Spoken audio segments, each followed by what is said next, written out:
Bien, acabamos de ver cómo se hacían los pretéritos, los pretéritos compuestos, el perfecto, el pluscuamperfecto y luego ya el futuro también, el futuro perfecto, de indicativo en voz activa, siendo el sujeto el que realiza la acción. Yo habré oído, yo había guiado, o yo he amado, o yo amé. Pero, ¿qué ocurre si queremos formular este mismo tiempo en voz pasiva? Siendo el sujeto no el que realiza la acción, sino el que la recibe.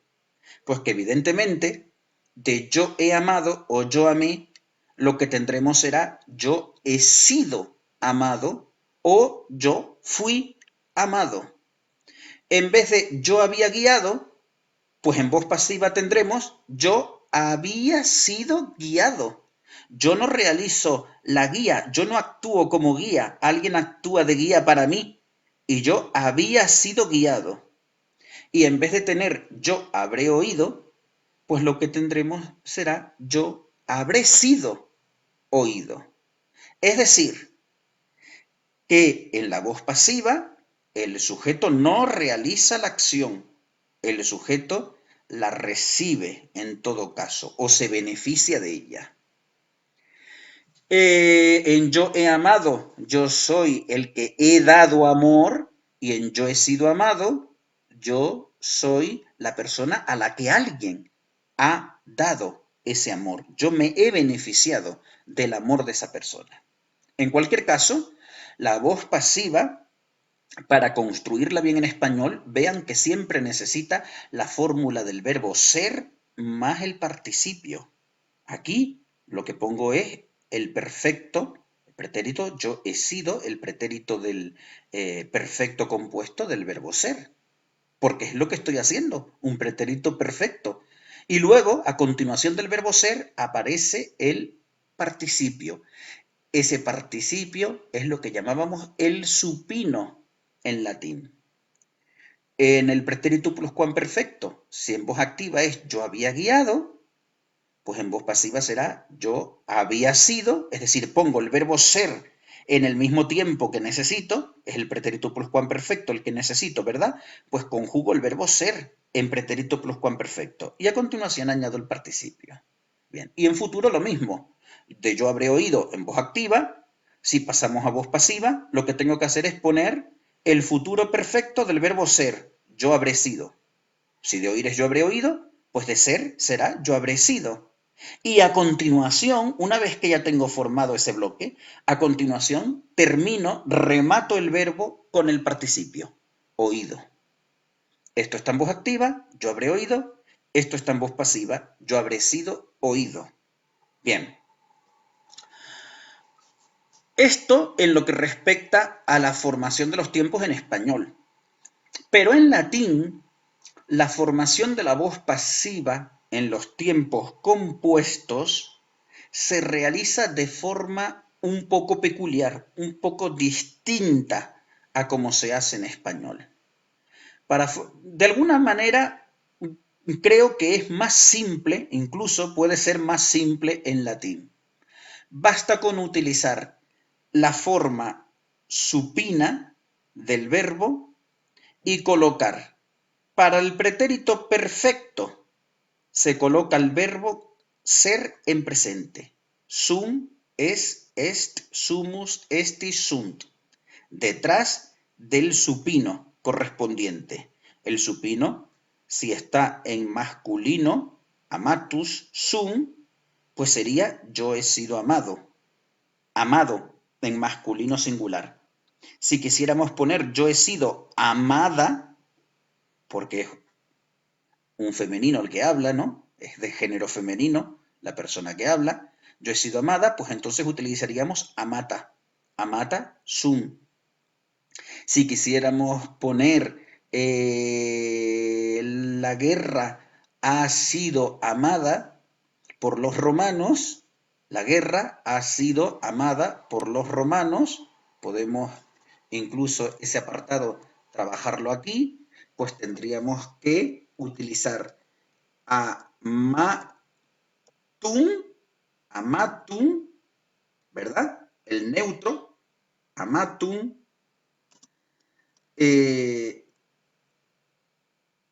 est, bellum, la guerra, es decir, este bellum actuaría como sujeto. Ahora el verbo amatum est está en tercera persona, yo estoy hablando de ella, de la guerra, en neutro. Estoy hablando en tercera persona, por lo tanto, la guerra ha sido amada. Tengo que coger el neutro, estoy siempre con un neutro, amatum, perdón, bellum. Por lo tanto, tengo que coger la forma amatum. Y luego est, amatum est bellum. Y hemos dicho por los romanos, ¿no? La guerra ha sido amada por los romanos. Recuerden que ese por los romanos nos indica el complemento agente en latín. Mucho cuidado porque en muchos de los ejercicios que han ido entregando en estos días previos, en el análisis se confundían y me decían que era complemento de régimen. Y si no, revisen ustedes las entregas que hicieron para que se den cuenta de que ahí cometieron muchos el error de confundir la función sintáctica. Mezclaron complemento de régimen con complemento agente. Son dos cosas completamente distintas. El complemento agente es el que se construye en voz pasiva. Amatum est bellum, y el complemento agente decíamos en latín que se construía con la preposición a, o bien, si estuviésemos ante una vocal, habría que poner una ab, una b de unión, ¿no? Pero en principio a, seguida de ablativo. Pues a romanis. Perdón, porque tengo un lío con las mayúsculas y las minúsculas.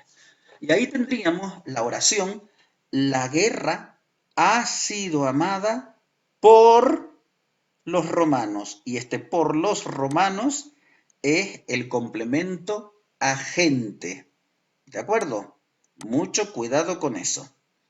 Siempre la preposición a, si empieza la siguiente palabra por vocal o por h muda, esa preposición a se complementa con una b, y luego el complemento agente se expresa en ablativo plural. Si fuera el complemento agente una cosa, un fenómeno, pues entonces no haría falta la preposición, sino directamente el ablativo. Bien. Si quisiéramos pasar al pretérito pluscuamperfecto en voz pasiva, yo había guiado, ya vimos cómo era en voz activa, cuarta forma y pasado del verbo ser. Vale, pues si lo tenemos en voz pasiva, en vez de coger la cuarta forma, cogemos la quinta forma, esa forma que llamamos de supino, y ponemos las desinencias del pasado del verbo ser. Es decir, tan fácil como este, pero en vez de seleccionar la raíz de la cuarta forma, se selecciona la raíz de la quinta forma. Ven ustedes cómo en plural ese us del singular se convierte en i, evidentemente, porque esto es como si fuese altus, alta, altum, o bonus, bona, bonum, o magnus, magna, magnum. Es decir, en nominativo plural, la desinencia us cambia a i. En nominativo plural, la desinencia a cambia a ae, como puella, puellae. Y esa a que aparece aquí en el plural, en las tres personas del plural, es la a del neutro plural. Acuérdense. Bellum, belli, ¿vale? Pero cuando pasábamos después a plural era bella. Pues aquí nos aparecerá esa a del nominativo plural neutro. Vamos a inventarnos ahora la oración. Por ejemplo, las guerras habían sido guiadas por César. Las guerras habían sido guiadas por César. Bien, tendremos que utilizar la palabra guerras así, bella, porque es el sujeto de nuestra oración, nominativo plural, bella. Ahora habían sido guiadas. Habían sido guiadas. Eso es un tiempo en voz pasiva. Habían sido guiadas. Ser más participio, voz pasiva. Y como había sido está en pretérito pluscuamperfecto, pues es el pretérito pluscuamperfecto en voz pasiva. ¿Vale? ¿Qué es lo que tenemos que utilizar? ¿Qué forma tenemos que utilizar? Si estamos con un neutro plural y estamos hablando de ellas, ¿verdad? Estamos aquí, la tercera persona, el sujeto son ellas las guerras. Yo estoy hablando no en primera ni en segunda persona, sino en tercera de plural. Ellas, las guerras, habían sido guiadas. Pues tendremos que utilizar ducta, perdón, ducta, eran. Y ya tenemos ahí las guerras habían sido guiadas con la desinencia que le corresponde. Ducta, la desinencia que le corresponde a el género neutro en plural. Bella ducta erant. Las guerras habían sido guiadas. Y ahora nos falta poner el complemento agente, no de régimen, agente. Por César hemos dicho, como César es una persona, necesitamos la preposición a. Y tenemos que poner César, K, E, sa, ri. Y tenemos que poner el complemento agente en ablativo. Se lo subrayo en rojo. Complemento agente siempre en ablativo con la preposición a si es personal. Y sin preposición si esto fuese una cosa. Por ejemplo, imaginemos que queremos decir las guerras habían sido conducidas por el hambre o habían sido provocadas por el hambre. Pues entonces, en vez de poner a caesare, se hubiera puesto simplemente fame, por el hambre, sin el a. Y si quisiéramos irnos al futuro perfecto pasivo, yo habré sido oído, pues volvemos de nuevo a tener el mismo sistema, es decir, utilizamos el futuro del verbo ser como desinencias. Vean que aquí sí que es verdad que está ahí, ya se ha perdido, se transforma en una U. Esto es el futuro auténtico del verbo ser. Y ese futuro se le coloca al supino. Yo habré sido oído. Por ponerles un ejemplo representativo, vamos a poner ahora un femenino. La niña, la hija de la maestra, habrá sido oída por el Señor. Imaginemos esa frase. Mientras están viendo el vídeo, pues pueden escribirla si ustedes quieren en una hoja, para que entiendan el análisis. Las hijas de la maestra habrán sido oídas por el Señor.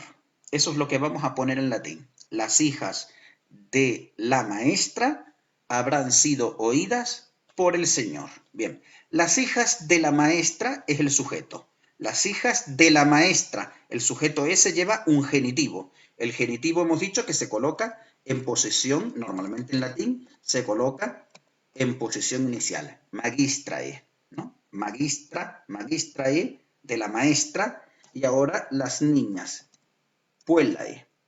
Esto es un nominativo, puellae, nominativo plural, las niñas, y este es el genitivo singular. Cuidado porque la desinencia en este caso es igual. Recordemos las desinencias de la primera declinación, que a veces algunos casos la comparten. Pero en este contexto, esto es nominativo plural y esto es genitivo singular. Las niñas de la maestra. Ahora vamos a poner el verbo. Habrán sido oídas. Hay que poner audit, estamos en un pasivo, audit, tae, erunt. Habrán sido oídas, auditae. Efectivamente, lo hemos sacado de ahí, porque estamos hablando en tercera persona, ellas, las niñas de la maestra, tercera persona plural y en femenino. Pues hay que sacar el nominativo de aquí, del femenino, tercera persona plural. Auditae, erunt. Y ahora se pone el complemento agente. Como el complemento agente es personal, se coloca la preposición a y do, mi, no.